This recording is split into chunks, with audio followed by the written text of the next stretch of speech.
This is the K95.3 Sports Show podcast, brought to you by The Fan Zone in Wilmer's Candy Mall.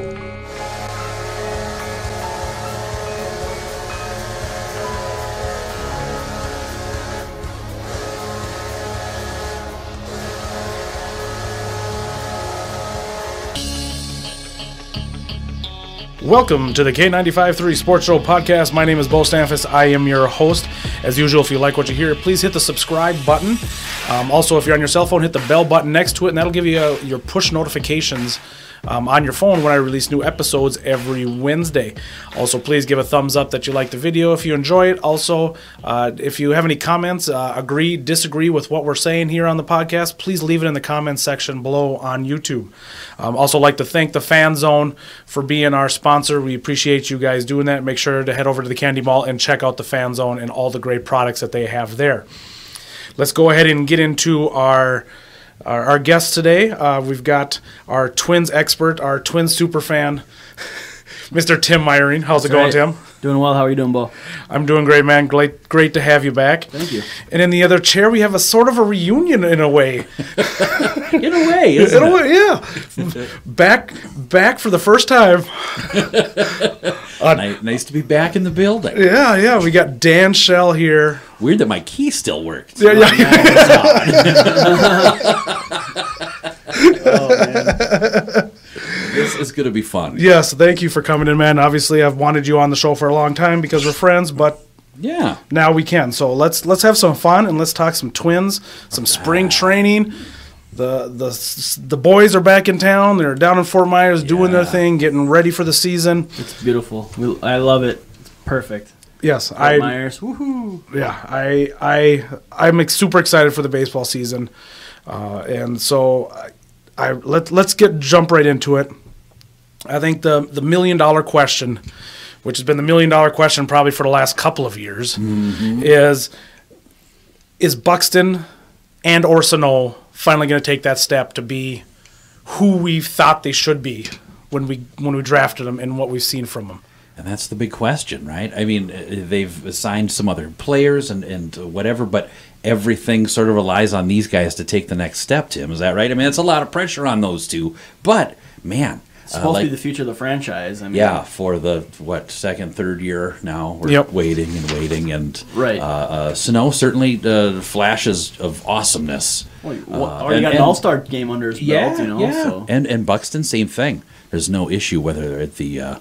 Platinum Gold Glove winner 2017. Yeah. Sano was an all-star 2017. And Miguel Sano today, report from Fort Myers, is they asked the general manager, Thad Levine, they said, how's he doing?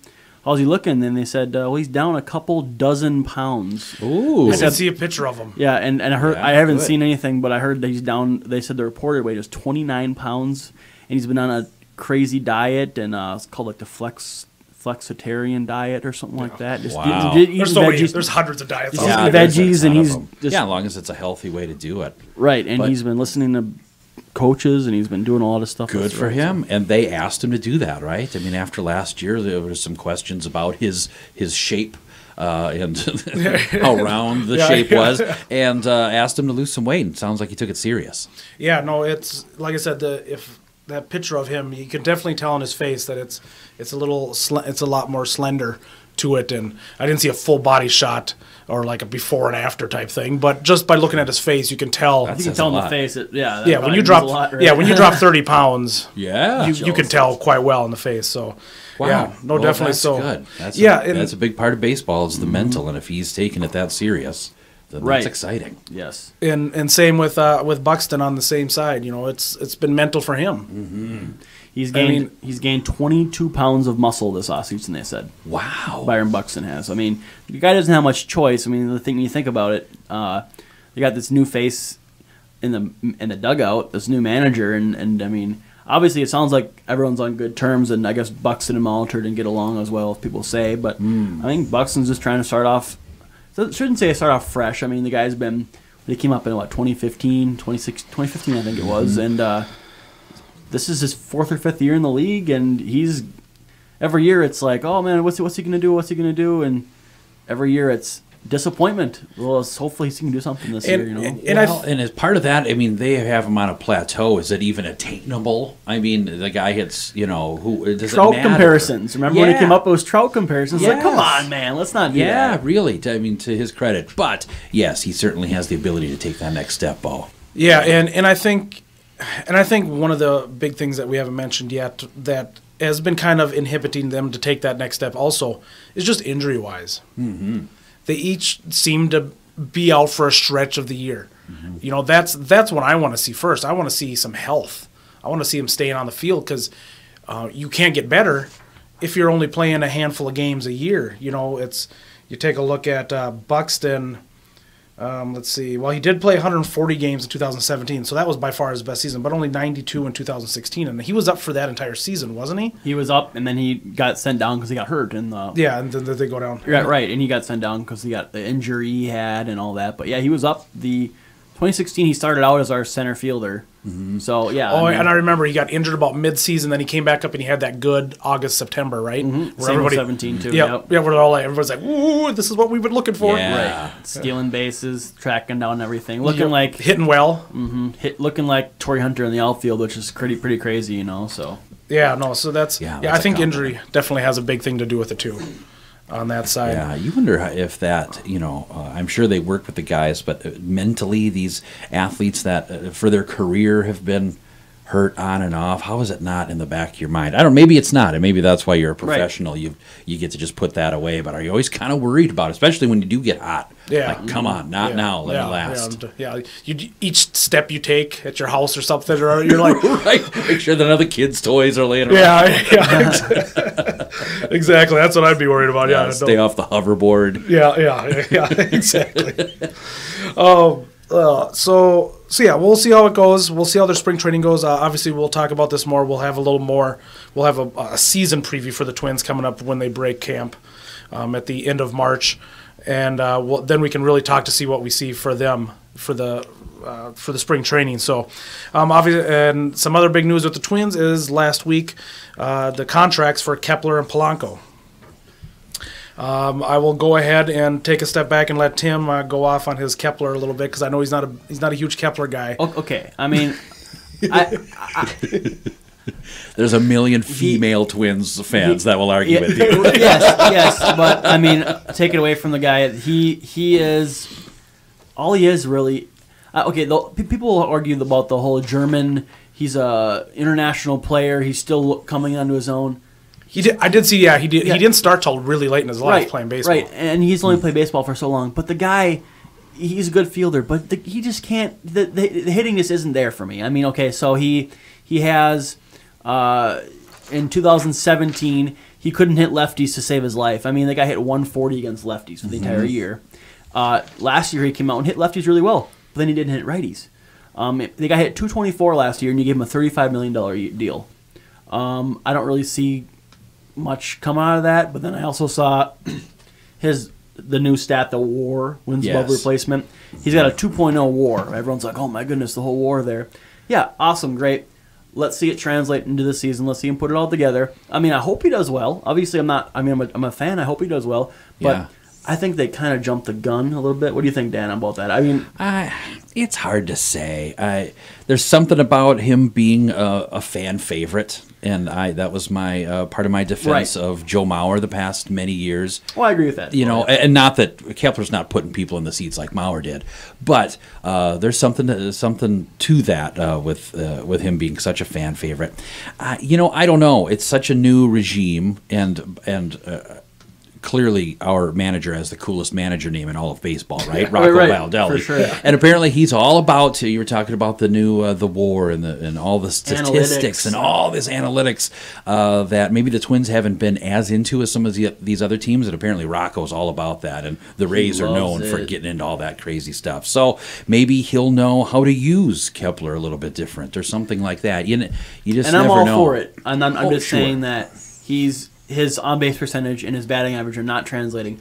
But I must say, last year he played, 70-some games in center field, and Buxton was down? Yeah. And he played outstanding. Like, they said a top 10 for Gold Glove last year. I mean, so he really played a really good outfield, but let's just see him hit now. I mean, I'm not saying exactly And the that's what's average. hard, yeah. It's the average thing that seems to be the biggest problem.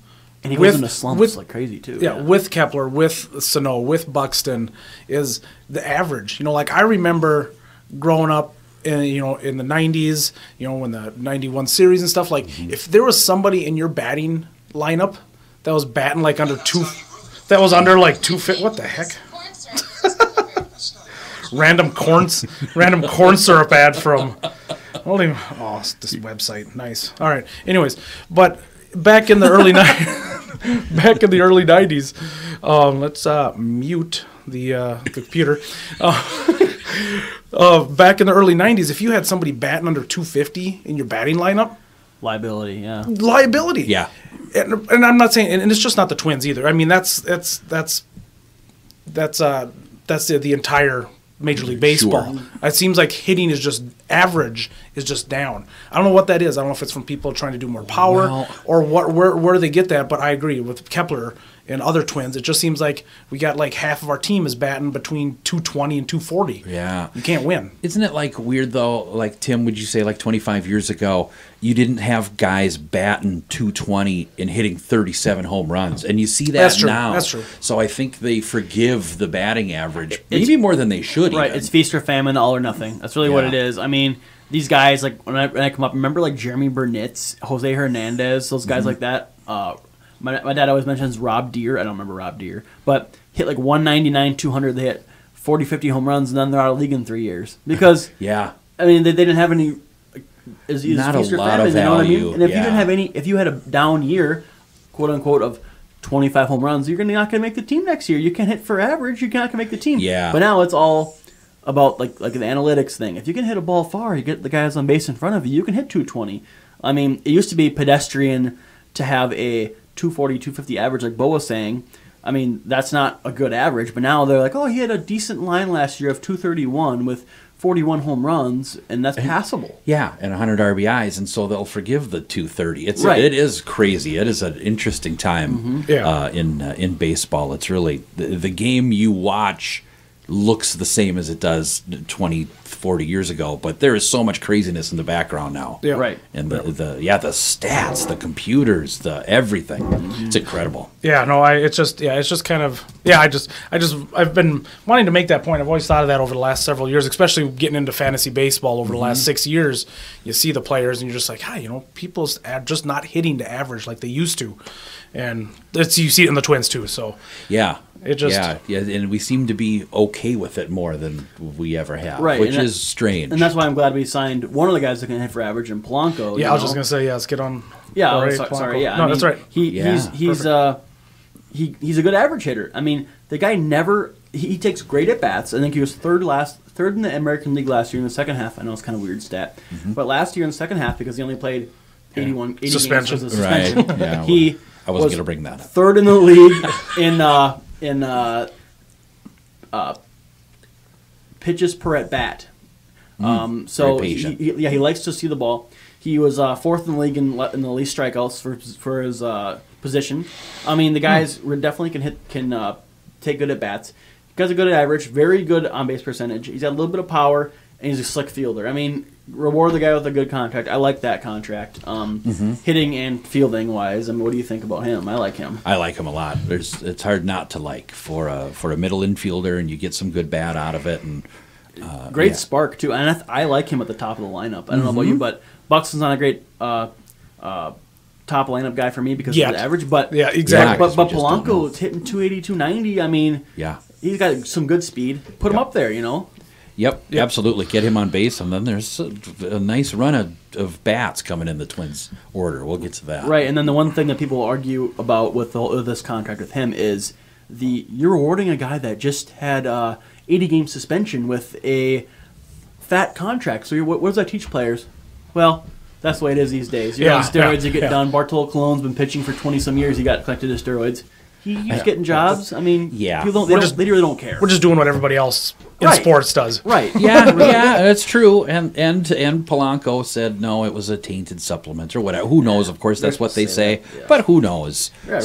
I don't know. If it betters our team, then I'm all for it. Absolutely, Yeah. I like it too. Yeah, no, I have no complaints because he's flashed some good stuff. He ended up batting down to 256 in 2017, but he started off hot, if I remember. Right, and then he had an injury. Was that okay? An ankle injury that hindered him there too. Yeah, so then, like you said, came back last year and ended up batting 288. 6 home runs, 42 RBIs in 77 games. That's 42 RBIs. I did not know he had that. Wow, yeah. So for a full season, that's 84 RBIs for a shortstop. You can't beat that. Yeah, he had 74 in then 2017, and and he only played 133 games. So. Wow. So yeah, so he's exactly. And he had great stats. We're talking about the second half of last season too, when the Twins were throwing like the Bat Boys. Right. You and I got at bats. Yeah, I mean, basically anybody. They were bringing out minor leaguers. So Dan Schell hit in front of Blanco. Yeah, that's right. Yeah, there was a reason I never made TV. Oh, yeah. So like I said, I think we're all happy with the Polanco signing, and I think overall Kepler is a kind of wait and see. I have the same kind of reservations with you. Yeah. Exactly. It's a prove it. If anything, maybe if he doesn't, he's just out there for trade bait or something, add-on player maybe. Who knows? Which for sure is a definite possibility for him as well. Yes, trade bait. So let's go ahead and jump on to the next thing. Let's talk about starting pitching, and who we think will be the 5 starters, or at least the 5th starter. I think that's the biggest question, is who's going to be the 5th starter, because I think we all kind of it's pretty obvious that who the starters are going to be. It's going to be Berrios, Gibson, or Odorizzi and Pineda, unless he just looks like horrible in spring training. And we just don't know what to expect yet. Yeah. He's a true wild card. He hasn't played in was it summer of 2017 when he went down with the injury? I think so. And then it was he hasn't played all last year. Yeah. He's been connected. He had the whole big deal about the pine tar on his neck, and remembers that when he put the pine tar on his neck. Remember that. That's right. Yeah, it was just a ton of it on there. So he's got this whole character issue, they say, too, but he really doesn't. I mean, the guy, when I went to the Twins Fest this last time, a couple weeks ago, the guy was talking to everybody. And that's good to everyone hear. Going around talking to everyone and greeting them, saying how they doing. He don't speak a whole lot of English, but he tried. He tried getting in there with everyone, talking to people, signing autographs for everyone. I mean, he seems like he's really trying to get it back in here. And I hope so. And Pineda's on that 1 year left on his deal. And he's going to get paid this offseason if he has a good year. He's got so much incentive to try to pitch to hopefully stay in Minnesota if he has a good year. Yeah. But, I mean, he's not playing for much money right now. We paid him all that money, that backloaded contract. The first year was $600,000. This back part, I think, was like $5.4 million or something like that. So he's something big like that. Yeah, so he's making some decent money with us. But sorry, off topic with Pineda. No, it's good. He's really interesting, and he certainly isn't. It isn't make or break. But think if he comes out and wins 17, 18 games, and then along with Berrios and Odorizzi and Gibson, and then whoever, and he's got that could get interesting. He's got that fastball. He upper 90s, a nice little curve, and everyone recognized him. I think it's kind of cool with the whole recognition of the name. He played for the Yankees. I mean, he's the fans like him because of that reason too. So yeah. Or like him or hate him, I should say. Yeah, and for that reason, I like that he was cool at Twins Fest. Sometimes those players from those big market teams think they're coming to little old Minnesota, and they don't have to. It sounds like he's taking it serious and taking the fans serious. That's awesome, right? Yeah. And he's been here for people forget this is his second year here. I mean, the last year he was around, but this is his second year here. He's got familiarity with everyone, and so I think he's a little bit more comfortable. Yeah, no, like I said, he's a true wild card, and hopefully, because we signed him with his injury and paid him all this money with half of it being injured, hopefully if he has a good season and we're coming at the end, he thanks us. He remembers that we took a chance on him to prove himself, and so hopefully, that'd be nice to see him. Not necessarily a discount, but just have us at the top. Yeah. I wouldn't mind a team friendly deal though too. Yeah. It wouldn't be a Twins if it wasn't asking for a Twins friendly. So talking about that 5th starter, I read an interesting article about Martin Perez, who's in there. I've seen Mejia also in the mix for the 5th. Martin Perez thing is interesting, and he is super excited to be here. And he got offers from other teams, but all of those offers were for the bullpen. And he says, I'm a young guy. I think I can be a starter. And the Twins, again, coming into these analytics, looked at a bunch of tape and thought, nope, he's got a little too much weight on the back leg. You know, they get into all that stuff. And I've, really cool, though. But they think, a couple switches and this guy's going to be just gunning again. And he, in turn, says how excited he is to be here, and he appreciates the Twins looking at him as a starter, and he wants to go full bore. Right, and this is, and then, am I wrong with, he's from Texas, right? So yeah, connections to Levine, I'm sure. Thad Levine was there. Oh, yeah, that's true. So they have that connection again. But yes, like you hit the nail on the head with that. I mean, he's a young guy. We're going to give him the shot. We're going to give him a shot in the spring training, obviously. There's a couple other young guys, too, but why not? You know, you got him, and he's is he a lefty? I think he's a lefty. Perez. That's a good question. And I believe I might be wrong. I think he is though. And then we got Mejia, like you said, like Dan mentioned, and he's showed some a little bit in the past, and he's inconsistency. And then you got your Steven Gonzalez, and you got that prospect. And then he is a lefty. He is okay. So we got Gonzalez, Perez, Mejia are all lefties. Okay. Cole Stewart is in the mix, probably, maybe not. And then today they said on the radio today that I forget his name, Fernando Romero. Oh, yes. Will not be going for the starting position. Yeah, so they're going to put him in the bullpen. Yeah, I did see that. And him and Trevor May are officially going to be vying for the closer and setup role. They said until we sign Craig Kimbrell. We'll see about that. But yeah, I mean, as far as it goes, we have Brios righty, Gibson righty, Odorizzi righty, and Pineda righty. It'd be kind of nice to see a left-handed guy in there in that mix, wouldn't it? So absolutely. And you think that they're putting that out there, the three lefties and Perez, Gonzalez, and who's the third one? I just said his name. Mejia. Oh, yeah. Are all going to be lefties. All the different names. Yeah. Well, that's just it. Perez, Gonzalez, and Mejia are all lefties, and I think that's why they kind of declared out there, hey, Romero's going to try for the bullpen spot. They want a lefty in the rotation. You've got to have a lefty in there. You've got to have one. So, I mean, this is not the Santana Liriano days, I understand, but I mean. So who do you think? Who do you think will end up winning it? Then? Who do you think, or who do you want to? Who do you got? How do you want to win? I don't know. I'd like to see Perez, and I like Mejia, but I'd like to see Perez get a chance and just see and be able to prove himself. Like it certainly sounds like he wants to. We'll see. Spring training here kind of makes or breaks a lot of these guys. Right, and he's got that fire, and like you said, he knew he could compete for the starting job. While Mejia also out there and said, "Hey, if I'm in a bullpen, I'm in the bullpen." So I mean, and it's fine. I think all these guys wouldn't mind having a job in major leagues. That's just it. Yeah, Perez feels like he's got more. Right, and but if I'm going to pick any of these guys personally, I'm going to go with Gonzalez because he's a young kid and he's shown a lot in the past, in the last few years. He's one of our quote-unquote top prospects, but he didn't even make the top 100 prospects this year, which is kind of sad. Oh, that's weird. Interesting. And he's the thing with Gonzalez is he is got the 2 or 3 pitches, and a lot of times you want your starter to have 4 or 5 pitches. So that's another kind of knock on him. He only throws in the low 90s. And he's got comparisons to, remember Scott Diamond, the Twins, like 5-6 years ago? Yeah, Scott Diamond. Pitched for about 2 or 3 years. They compared him to him, and he didn't have a great career. Yeah. If I was good compared to Scott Diamond, right. Thanks, but no thanks. Yeah, right. So I guess you don't know. I like to see our prospect in Gonzalez in there, but Perez is definitely going to get around for his money too. And Mejia, I think, has a chance too, but I'd say Mejia's more of a lefty in the bullpen kind of guy. But I guess you never know.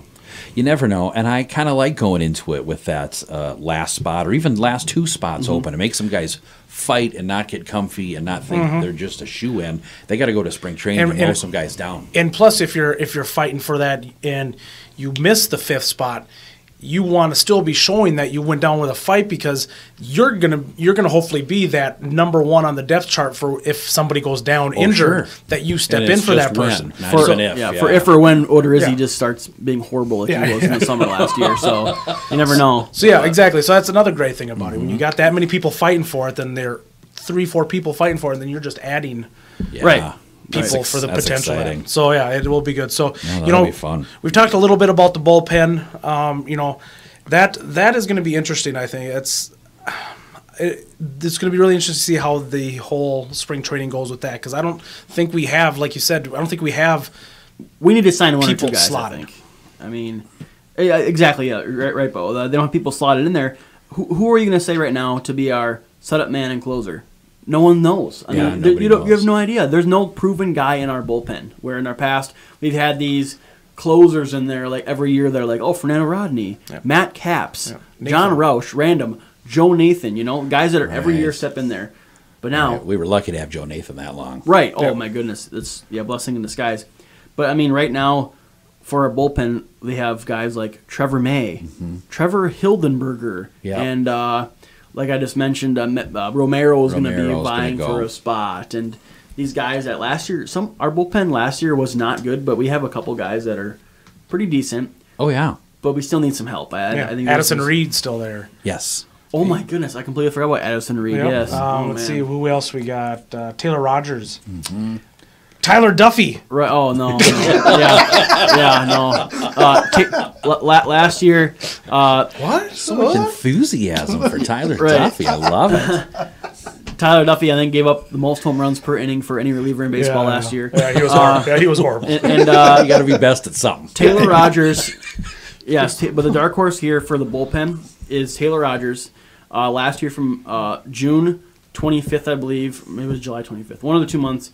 Whatever. He gave up 1 earned run in the last 25 appearances he had. Wow. I mean, are you kidding me right now? Like, this guy, and that's appearances, and that's Rogers coming in. He comes in, he's not just a lefty specialist. He pitches a couple innings at a time. So, I mean, I'm pretty sure he'd be our setup man, lefty go to righty. But if Rogers pitches like he did last summer or going into the fall, he's going to be a force to be reckoned with. I've seen his name up quite a bit. Yeah, so I like him. I do too. No, it's the whole new coaching aspect too. That's to see if that makes the difference. New coaches, new batting coach, new pitching coach, right? I mean, it's all the way around. We'll have to see it. That's what's great about the spring training is it gives them a chance to get to know them even more and tweak with them and work with them. Because I'm glad we went out of the organization during the off season for the coach and coaching staff. I'm glad to get out of that and try something different. Right. Yes, this is definitely going to be something different. So I'm happy that it's not the quote unquote Twins way, even though they gotta win games, even though they're still signing people like the Twins way. You know what I mean? Yes. Not signing. Yeah, they really are. Like, but they're not. Hopefully, with the hitting aspect and the pitching aspect is different. That's true. And I completely forgot about the. Blake Parker. We just signed him. Yes, we did. A month ago, and he got a pretty good ERA with the. We talked about it last month on the podcast. Yes. Want to check that out? Last month we talked about the Parker signing. He could also be an option there. You never know. He pitched to a 3 ERA the last couple of years. But really, if you're talking about bullpen help, we got to go with maybe going out, getting someone one of those big arms, big high leverage arms like. Craig Kimbrell's still a free agent, Dan. Yes. I mean, this guy is... It'd be nice. It'd be nice. I mean, we all know, we've all watched baseball the last 10 years. Craig Kimbrell is one of the most dominant relievers in baseball. I mean, we got Craig Kimbrell, and he's had interest with the Twins, they said, too. So I think we're waiting for his asking price to go down because he's going to be a little bit spendy. Man, there's some good starting pitchers that are cheaper than him. Right. Yeah. And then, I mean, Dallas Keuchel will be nice, too. Yeah. But, we got Tony Sipp, Tyler Clippard, Bud Norris, who had a pretty good year last year of saves, Ryan Madsen, and Santiago Garcia.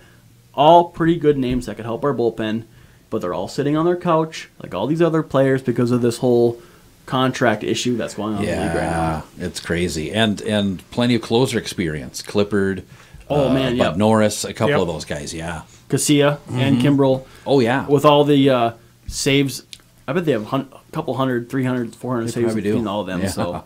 Yeah, no, that'll be interesting. It'll be interesting to see once again because we signed several people during the spring training last year. So you never know what's going to happen. We still got, a month and some change before the season starts. So it'll be interesting to see how the bullpen does work out. But, we wanted to talk a little bit about Royce Lewis a little bit. I'm not going to sit here and pretend to know a lot about Royce Lewis. So I'm just going to step back. And, Tim, I'm assuming you know a little bit more. I know quite a bit about him. Probably one of the nicest kids, and I'm a big autograph hound, as many people know. Yes. Dan knows this. Dan's actually gotten me autographed baseballs before. Yeah. So has Beau recently. Yeah. But away from me here, Royce Lewis at Twins Fest, he was, hey, how you doing? What's your name? Where would you like assigned at? Oh, perfect. Nice to meet you. I'll see you again. Wow. Big, huge signature. People are comparing him to when Mauer came up because this guy, #1 pick. Yeah.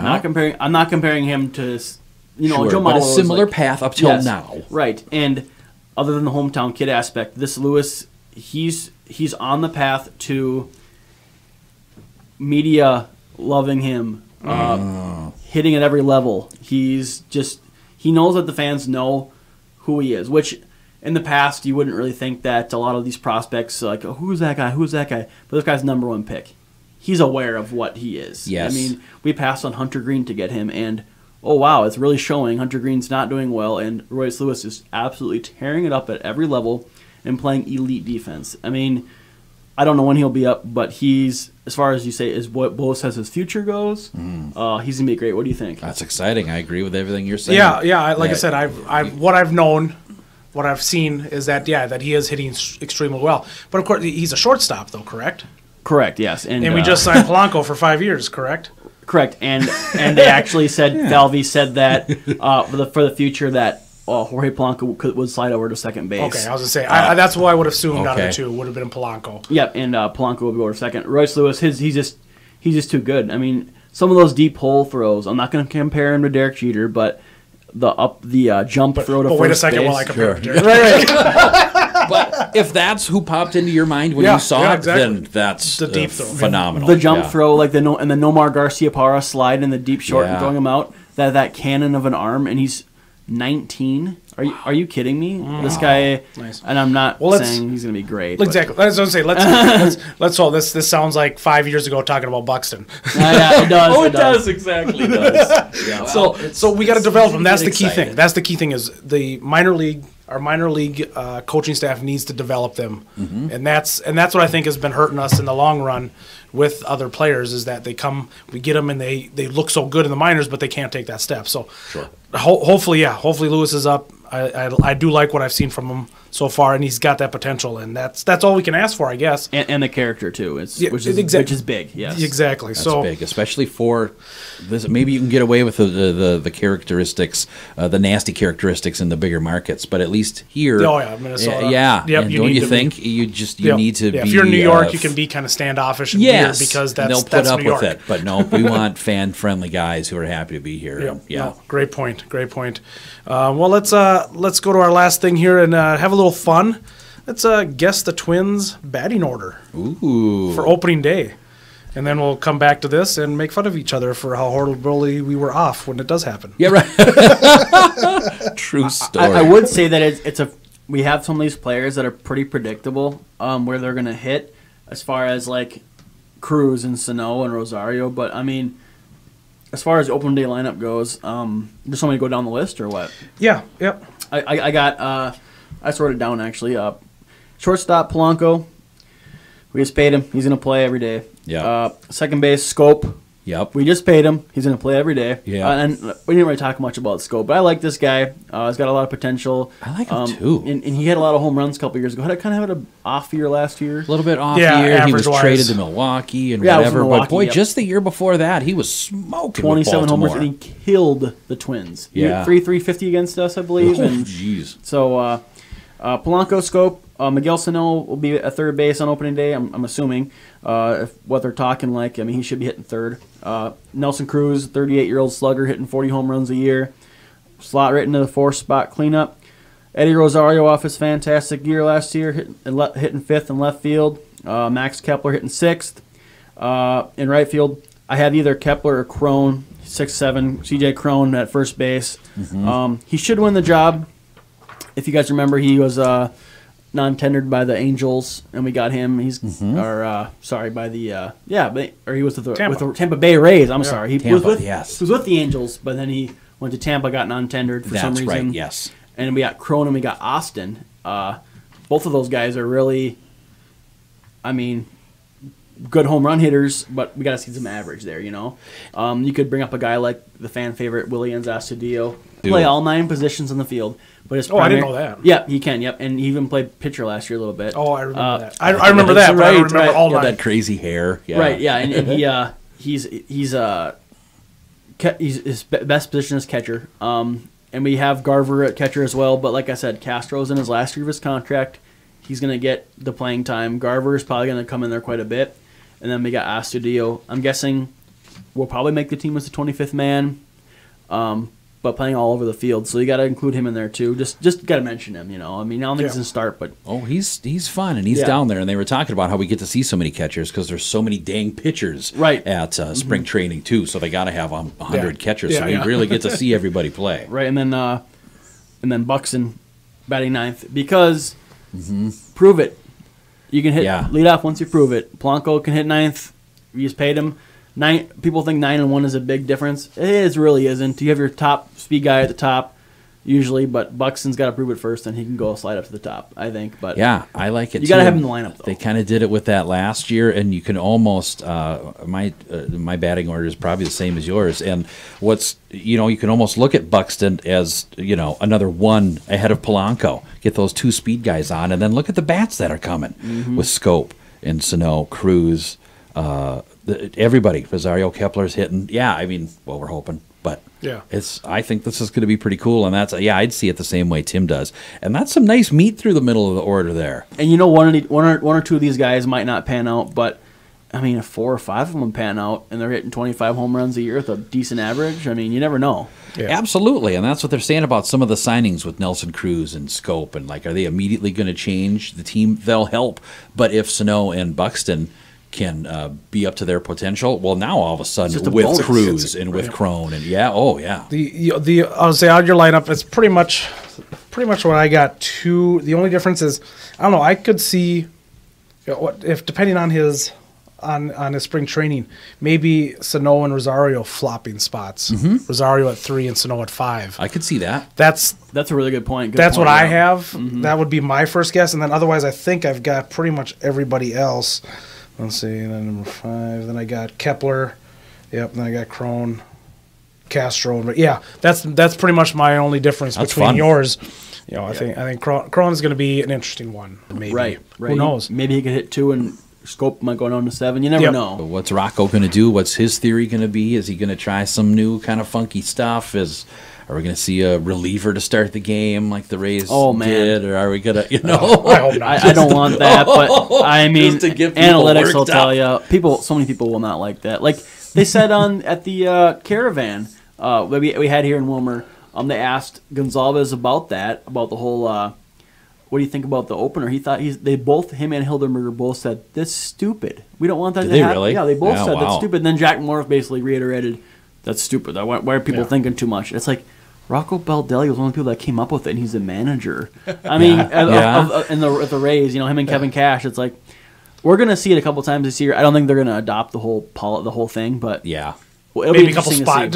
I think maybe if it's injury depleted, injury depletion in the starting lineup, maybe, or the bullpen is better than they expected. Right. But, that wouldn't be too bad. Well, it'll be interesting to take a look at this here in about a month or so. But can't wait. But I think what we'll do is we'll wrap it up here.